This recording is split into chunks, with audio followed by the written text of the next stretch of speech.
সকালেই তো বাড়িতে আসছি, আসার পরে অনেক কাজকর্ম ছিল, সেই সব কমপ্লিট করে ফ্রেশ হয়ে দুপুরে খাওয়া দাওয়া সেরে একটু রেস্ট নিচ্ছিলাম। তারপরে বিকালে গিয়েছিলাম হ্যান্ডলুমে গ্রসারি শপিং করতে। যেহেতু বাড়ি ছিলাম না, তো কিছু জিনিস ছাড়া বাকি কিছুই ছিল না বাড়িতে, তো সেগুলো নিয়ে আসার জন্য গিয়েছিলাম।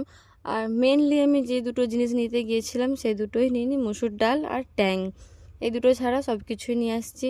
যেহেতু অনেক গরম পড়ছে, তো ট্যাংয়ের শরবত বানাতে হবে, তার জন্য ওইটা মেন নেওয়ার ছিল।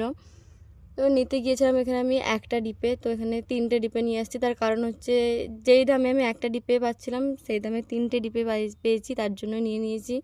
আর এরকম সেম ডিপে আমার কাছে আছে অলরেডি। তোমরা যদি এর আগের ভিডিওটা ভালো করে দেখো তো বুঝতে পারবে, আমি সাফ সাফাই করার জন্য বের করেছিলাম। আর এখানে একটা পাপোশ আমার খুব পছন্দ হয়ে গেছে, সেটাও নিয়ে নিয়েছি।